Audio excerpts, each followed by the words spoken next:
கோலம் போடுறதுக்கு ஸ்டார்டிங் புள்ளி வைக்கிறது. இதில் நேர் புள்ளி, சந்து புள்ளி அப்படின்ட்டு 2 இருக்குது.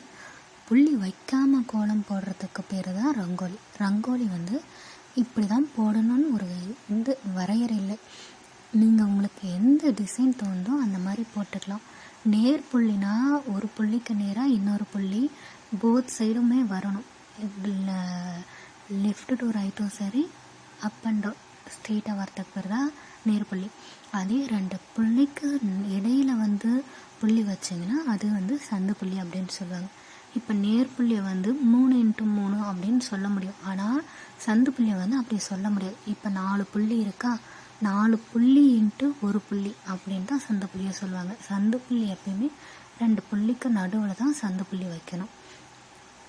இப்படி தான் கோலம் போடுவாங்க. இப்படி ஸ்ட்ரெயிட்டாக வச்சு கோலம் போடலாம். அது எனக்கு தெரிஞ்ச வரைக்கும் அது இங்கிலீஷ் கோலம் அப்படின்னு சொல்லுவாங்க. புள்ளி வச்சு இந்த விளக்கு மாதிரி டிசைன் அப்படியே வளைஞ்சி வரும் பார்த்தீங்களா, அதை தமிழ் கோலம் அப்படின்னு சொல்லுவாங்க. நேர்புள்ளி வச்சுட்டாவே அது இங்கிலீஷ் கோலம் அப்படின்றதெல்லாம் கிடையாது. புள்ளி நம்ம எந்த டிசைன் போடுறாங்களோ அதை பொறுத்து தான் தமிழ் கோலமா இங்கிலீஷ் கோலமா அப்படின்னு சொல்லுவாங்க. இப்போ நான் போடுறது தமிழ் கோலம் அப்படின்னு நாங்கள் போட்டதை அப்படி தான் சொல்லுவாங்க எங்களுக்கு தெரிஞ்ச வரைக்கும். இந்த மாதிரி நேராக புள்ளி வச்சுட்டு இந்த மாதிரி டிசைன் போடலாம். இப்போ அந்த ரவுண்டு வருதுங்க பார்த்தியா, அங்கே நம்ம விளக்கு வைக்கலாம். இந்த கார்த்திகை தீபத்துலன்னு. அப்புறம் நீங்கள் மார்கழி மாதம்னு பார்த்தீங்கன்னா அப்போ காமாட்டை அப்படின்னு சொல்லிட்டு ஒன்று வைப்பாங்க. இந்த சாணி மாட்டு சாணத்தை உரண்ட மாதிரி பிடிச்சி பிள்ளையார் மாதிரி பிடிச்சி அதில் அருகம்பில்லோ இல்லை பண்ணை பூவோ இல்லை பூசணி பூவோ ஏதோ ஒன்று வச்சு அவங்க மார்கழி 1ஆம் தேதிக்கு 1 அந்த மாதிரி மார்கழி 28 நாள் ஆச்சுன்னா 28 காமாட்டை வைப்பாங்க. அப்படி இல்லாதவங்க விளக்கு வைப்பாங்க. இதில் அந்த மேலே சைடில் 2 கீழே 1 அந்த எங்கெங்கே அந்த புள்ளி மேலே எங்கெங்கே வைக்க முடியுமோ அங்கங்கே வைப்பாங்க டிசைனாக. இந்த கோலம் பார்க்குறதுக்கு எப்படி இருக்குன்னா, மேபி ஆல்மோஸ்ட் தமிழ் கோலம் எல்லாமே பார்க்கவே விளக்கு மாதிரி தான் இருக்கும். அதனால் அதில் விளக்கு வைக்கிறதுக்கு ஈஸியாக இருக்கும். அதனால் கார்த்திகை தீபத்துலன்னு பார்த்தீங்கன்னா வீட்டில் விளக்கேற்றி வைப்பாங்க. அப்போ இந்த கோலம் போட்டு இது சின்ன குளம், அதே பெரிய குளமாக போட்டு நீங்கள் எத்தனை விளக்கு வேணுமோ அத்தனை விளக்கு வச்சிங்கன்னா அவ்வளோ அழகாக இருக்கும். இந்த கோலம் நீங்கள் தமிழ் கோலத்தை பொறுத்த வரைக்கும் நீங்கள் எப்படி வேணாலும் மாற்றி போடலாம். ஆனால் டிசைன்ஸ் அவ்வளோ அழகாக இருக்கும். இங்கிலீஷ் கோலம் ரொம்ப பெருசாக அது பார்க்குறதுக்கு கண்டுபிடிச்சிடலாம். இந்த கோலம் இப்படி தான் போட்டிருக்காங்கன்னு. ஆனால் தமிழ் கோலத்தை கண்டுபிடிக்கிறது இந்த மாதிரி சின்ன கோலங்களை கண்டுபிடிச்சிடலாம். ஆனால் ஒரு 20 புள்ளி 15 புள்ளி இப்படி பெருசாக போகக்குள்ளே நம்மளால் கண்டுபிடிக்கிறது கொஞ்சம் டஃப்பாக இருக்கும். சாரி, அந்த கோலம் கொஞ்சம் தப்பாக போயிடுச்சு.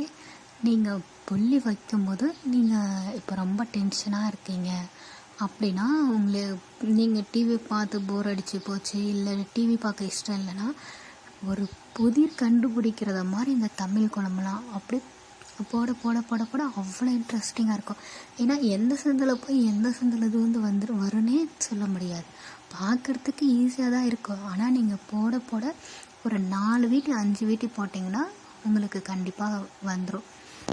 நீங்கள் மெமரியில் வச்சுருக்கணும்னு நீங்கள் ரிப்பீட்டாக போட்டுகிட்டே இருக்கணும். இந்த கோலம் எல்லாத்துலேயுமே நீங்கள் விளக்கு வைக்கிற மாதிரி தான் வரும். இது தமிழ் கோலம் அப்படின்னு சொல்லுவாங்க.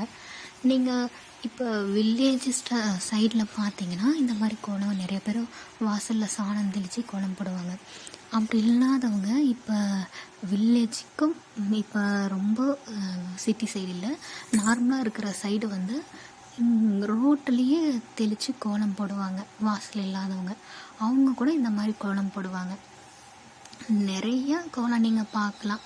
நீங்கள் சிட்டி சைடு சென்னை அந்த மாதிரி ரொம்ப சிட்டி சைடில் நீங்கள் பார்க்க முடியாது. ஆனால் மேபி போடுறவங்க இன்றைக்கும் போட்டுட்டு தான் இருக்காங்க. ஒரு பொண்ணுக்கு அழகு காலையில் எழுந்து 3 மணிக்கு எழுந்து வாசல் தெளித்து கோலம் போட்டு, நான் சொல்கிறது அந்த காலத்தில் பெண்கள் அப்படி தான் இருப்பாங்க. வாசல் தெளித்து கோலம் போட்டுட்டு அவங்க அப்புறம் வீட்டு வேலைகள்லாம் செய்வாங்க. சாப்பாடு செஞ்சுட்டு காலையில் ஒரு 6 மணி விடியறதுக்குள்ளார இந்த வேலையெல்லாம் செஞ்சுட்டு வயலுக்கு போயிடுறவங்க வயலுக்கு போய் பண்ணியம் பண்ணுவாங்க. செடிக்கு களை எடுக்கிறது, தண்ணி கட்டுறது, இந்த மாதிரி வேலைங்கள்லாம் பெண்களும் செய்வாங்க, ஆண்களும் செய்வாங்க. ஆனால் காலையில் எழுந்து அவங்க ஃபஸ்ட்டு செய்கிற வேலை என்னென்னா வாசல் தெளித்து கோலம் போட்டுட்டு தான் அவங்களுடைய டேவே ஸ்டார்ட் பண்ணுவாங்க. ஒரு சிலர் குளிக்காமல் கோலம் போடுவாங்க. இப்போ மார்கழி மாதம் கார்த்திகை மாதத்துலேயும் கோலம் போட்டு விளக்க வைக்கிறவங்க இருக்காங்க. இந்த கார்த்திகை தீபம் 5 நாள் இருக்கும், 5 நாளோ 3 நாளோ விளக்க வைப்பாங்க வில்லேஜ் சைடு. அந்த மாதிரி இருக்கிற டைமில் வந்து காலையிலேருந்து குளிச்சுட்டு கோலம் போட்டு அந்த கோலத்தில் வந்து விளக்கு வைப்பாங்க. நீங்கள் வந்து அப்போ நீங்கள் கோலம் நிறையா பார்க்கலாம். ஆனால் நீங்கள் மற்ற கோலத்தோட தமிழ் கோலம் வந்து உங்களுக்கு போடுறதுக்கு ஈஸியாக இருக்கும். உங்களுடைய கான்சன்ட்ரேஷன் ஃபோக்கஸ் ஒரே இடத்துல இருக்கா இல்லையான்னு நீங்கள் கோலத்தை வச்சே கண்டுபிடிச்சிடலாம். நீங்கள் போடுற கோலம் கரெக்டாக வந்துருச்சுன்னா உங்கள் கான்சன்ட்ரேஷன் எதுலேயும் சிதறலை அப்படின்னு சொல்லுவாங்க. ஆனால் இப்போ ரிசர்ச் பண்ணி என்ன சொல்லியிருக்காங்கன்னா, அப்போல்லாம் ஒருத்தருடைய கவனம் ஒரு பொருள் மேலே வந்து 3 நிமிஷம் இருக்கும், அதாவது 3 minutes இருக்கும் அப்படின்னு சொன்னாங்க. ஆனால் இப்போ என்ன சொல்கிறாங்கன்னா, ஒரு குழந்தையோட அந்த கான்சன்ட்ரேஷன் இப்போ எஜுகேஷன் ரிலேட்டடானா 7 செகண்ட் மட்டும்தான் அவங்க கான்சன்ட்ரேஷன் அங்கே இருக்குது. அதுக்கப்புறம் வேறு ஏதாவது போயிட்டு தான் உங்களுக்கு அங்கே கான்சன்ட்ரேஷன் வருது அப்படின்னு சொல்லிட்டு ரிசர்ச்சில் சொல்லியிருக்காங்க. நீங்கள் உங்களை எவ்வளோ பக்குவப்படுத்திக்கணுமோ நீங்கள் பொறுமையாக உட்காந்து கோலம் போட்டிங்கன்னா உங்கள் மனசு அவ்வளோ லேசாகும், கோலமே ஈஸியாக வரும். உங்களுக்கு கோலம் வந்து ஷார்ட்கட் இப்படி ஸ்டார்ட் பண்ணிட்டா திருப்பி சுற்றிட்டு வந்து எண்டிலே தான் நிற்கணும் அப்படின்றதெல்லாம் இல்லை. உங்களுக்கு எந்த பக்கந்து வருதோ அந்த பக்கம்தான் எடுக்கலாம். இப்போ ஒரு நூல் சிக்க மாட்டேங்குச்சுன்னா நான் ஒரே ஸ்டார்ட் பாயிண்ட்லேருந்து மட்டும்தான் எடுக்குவேன்னு சொல்லிட்டு நீங்கள் பண்ணிங்கன்னா அந்த நூலை சிக்கி எடுக்கிறது ரொம்ப நேரம் ஆகும். அதே போத் சைடு இந்த பக்கம் பாதி அந்த பக்கம் பாதி சென்டரில் பாதி அங்கங்கே அந்த நூலை பிச்சு விட்டிங்கன்னா டக்குன்னு எடுத்துக்கலாம். அதே மாதிரி தான் தமிழ் கோலமும் ஒரே ஸ்டார்ட் ஆகிட்டா திருப்பி எண்டில் தான் நிற்கணுன்றதெல்லாம் இல்லை. உங்களுக்கு எப்படி பார்த்தா ஷார்ட்கட்டில் தெரியுது எந்தெந்த பக்கம் போடலான்னு தோணுதோ அப்படி போடலாம். ஆனால் அது வந்து ஞாபகம் வச்சுக்கிறது கஷ்டம். ஆனால் நீங்கள் கரெக்டாக ஸ்டார்டிங்லேருந்து எண்டிங் வரைக்கும் ஒரே பாத்தில் போட்டிங்கன்னா உங்களுக்கு ஈஸியாக இருக்கும். மற்றபடிக்கு நீங்கள் இப்போ தான் ஸ்டார்டிங் ப்ராக்டிஸ் பண்ணுறீங்க, எனக்கு கோலம் போட விருப்பம் இருக்குது அப்படின்னா நீங்கள் தாராளமாக நீங்கள் இந்த மாதிரி ட்ரை பண்ணலாம். இப்போ நீங்கள் யூடியூப்பில் பார்த்தா நிறையா வீடியோ வரும். நீங்கள் எல்லாத்துலேயுமே இப்போ எங்கெங்கே வீடியோ ரீல்ஸ் எடுத்து போடுறாங்களோ அங்கே எல்லாமே உங்களுக்கு கோலம் போடுற ஸ்டைல் வந்து அவைலபிளாக தான் இருக்குது. உங்களுக்கு இமேஜாக வேணும்னா இமேஜாகவும் நிறைய ஆப் இருக்குது, இமேஜுக்கும் நிறைய ஆப் இருக்குது, அங்கேயும் உங்களுக்கு கிடைக்குது. ஃப்ரீ டைமில் போட்டு கற்றுக்கோங்க. ஆனால் ஒரு சிலருக்கு ரங்கோலி சூப்பராக வரும், ஆனால் எனக்கு ரங்கோலி சுத்தமாக வராது. எனக்கு அந்த ஆர்ட் பக்கமே சுட்டு போட்டால் கூட வராதுன்னுவாங்க பார்த்தீங்களா, அந்த மாதிரி எனக்கு இந்த ரங்கோலி டிசைன் நான் எவ்வளோ தான் தலை கீழே நின்று அவங்க போட்ட டிசைனை பார்த்து போட்டால் கூட எனக்கு வராது. ஆனால் தமிழ் கோலம் பக்காவாக வரும். ஒரு சிலர் சொல்லுவாங்க, நான் கேட்டிருக்கேன், தமிழ் கோலம் போடுறது கஷ்டம், ரங்கோலி போடுறது ஈஸி அப்படின்னு சொல்லியிருப்பாங்க. ஆனால் ரங்கோலி வந்து நீங்கள் எப்படி ஈஸின்னு சொல்லுவாங்கன்னா, ஒரு சிலருக்கு இந்த டிசைன்ஸ் இந்த ஆர்ட் டிசைன்ஸ் வரைகிறது ரொம்ப ஈஸியாக இருப்பாங்க பார்த்தீங்களா, அவங்களுக்கு வந்து அது ரொம்ப இயல்பாக வரும். பட் மற்றவங்களுக்கு வந்து எல்லாருக்குமே ரங்கோலி போட்டுற முடியும்னு சொல்லிட்டு சொல்லலாம், ஆனால் அது பாசிபிள் கிடையாது. ரங்கோலி வந்து எல்லாராலையுமெல்லாம் போட முடியாது.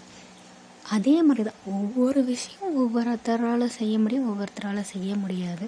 இப்போ டாக்டருக்கு அவன் படிச்சிட்டா நீ படிக்கலைன்றாங்க இல்லையா, அந்த மாதிரி தான் ரங்கோலி வந்து ஈஸி, என்னால் போட முடியும், நீ ஏன் போடலைன்னு கேட்டால் அவங்களால முடியல போடலை. ஒரு சிலர் உனக்கு கோலமே போட தெரியாதா அப்படின்னு கேட்பாங்க.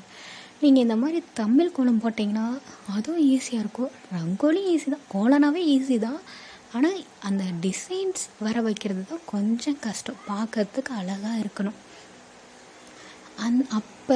இப்போ ஒரு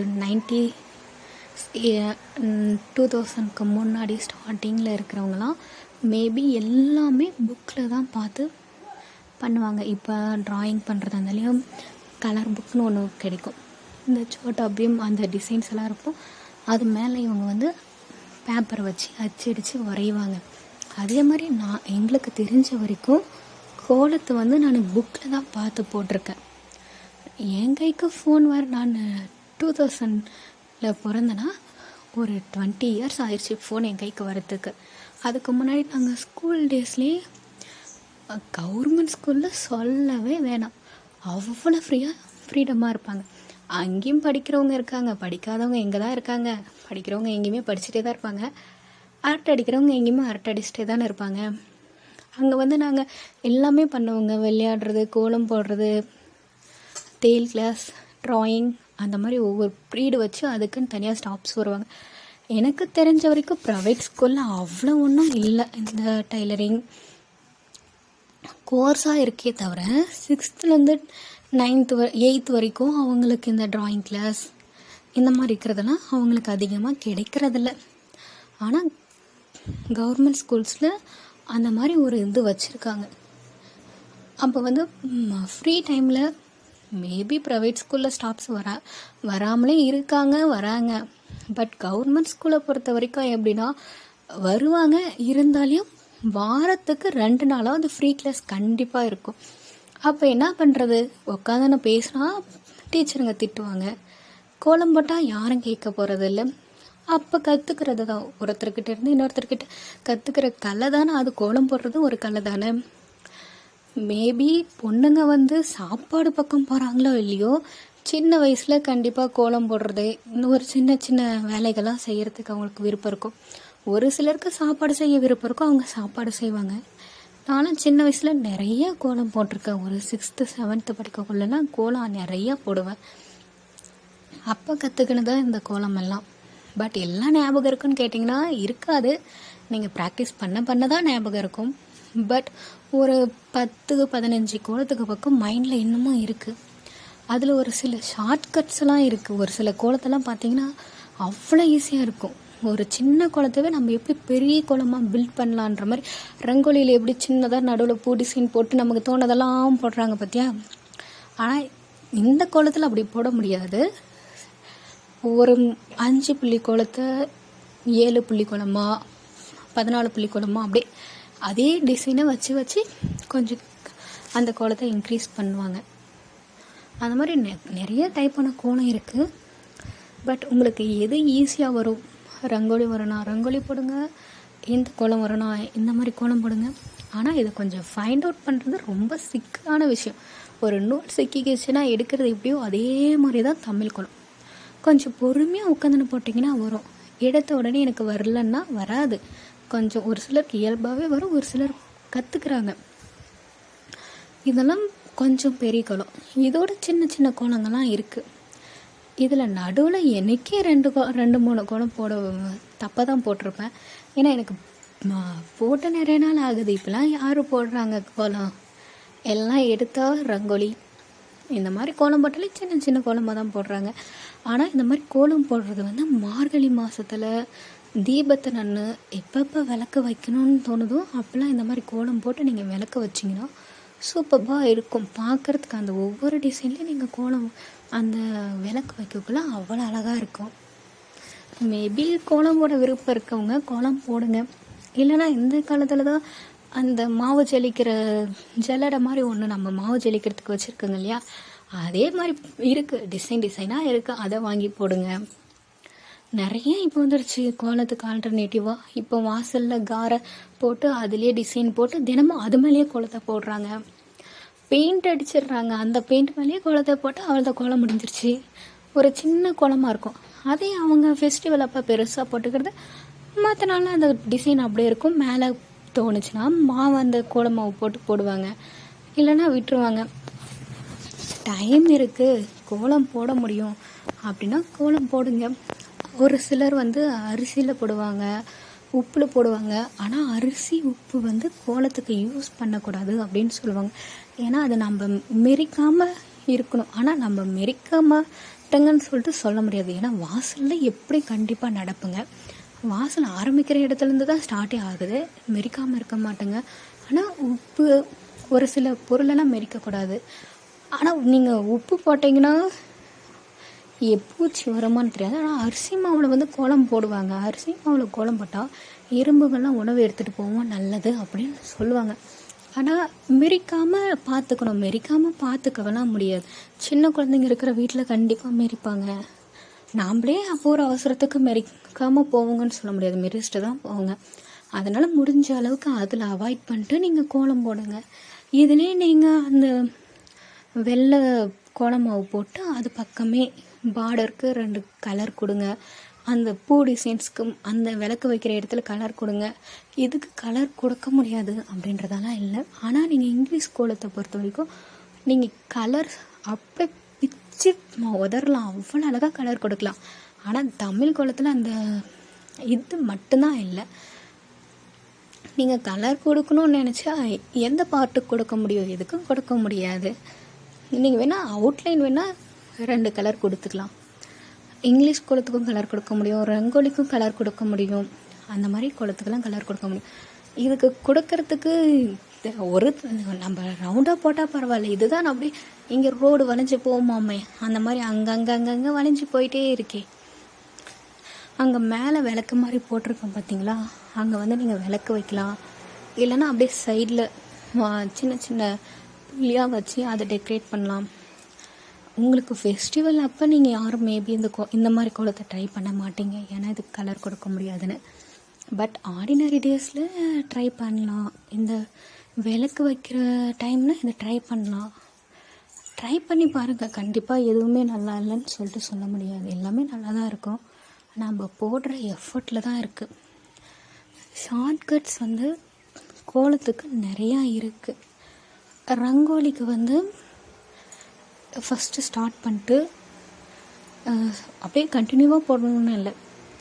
இப்போ ஒரு மெகந்தி வச்சுட்டா 4 டாட் வச்சு அதுக்கு சென்டரில் டிசைன் போடுவாங்க இல்லையா, அந்த மாதிரி நீங்கள் எல்லா கோலத்துக்குமே ஷார்ட்கட் இருக்குது, நீங்கள் கண்டிப்பாக போடலாம்.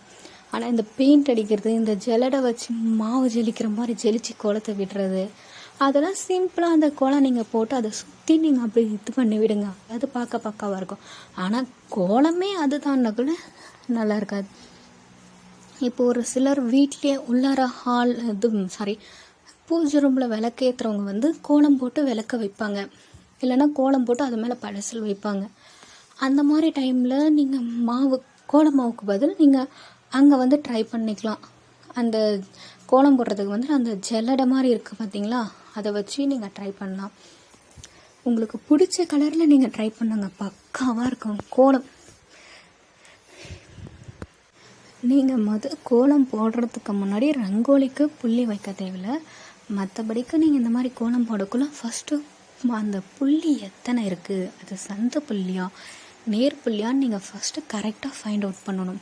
அதுவும் புள்ளி வைக்கிறதுலையுமே கரெக்டாக வச்சுட்டு வரணும். 2 புள்ளி நேருக்கு நேர் வச்சுட்டு நீங்கள் ஒரு சைடு கரெக்டாக வச்சுட்டு இன்னொரு சைடு தப்பாக வச்சிங்கன்னா அந்த கோலமே ஸ்பாயில் ஆகிடும். அப்புறம் பெருசாக புள்ளி வச்சுட்டு கோலம் போட்டிங்கன்னா நல்லா இருக்காது. ரங்கோலி வந்து புள்ளி வைக்காமல் போடுறது, அது எப்படி தப்பு பண்ண கூட நம்ம அட்ஜஸ்ட் பண்ணிட்டு போயிட்டு இருக்கலாம். தமிழ் கோலத்தில் கொஞ்சம் கஷ்டம்தான் அந்த மாதிரி அட்ஜஸ்ட் பண்ணுறது. புள்ளி வைக்கக்குள்ள ஸ்பேஸ் வந்து ஈவனாக இருக்கணும். ஒரு புள்ளிக்கு இன்னொரு புள்ளிக்கு எவ்வளோ அப் அண்ட் டவுன் எவ்வளோ இருக்கும், அதே மாதிரி சைடு வைஸ் அதுக்கு கரெக்டாக இருந்தால் தான் கோலம் பார்க்க அழகாக இருக்கும். ஒரு சிலர் சின்ன கோலத்துக்கே புள்ளி ரொம்ப டிஸ்டன்ஸ் வச்சு வைப்பாங்க. அப்படி வைக்கக்கூடாது. மீடியமான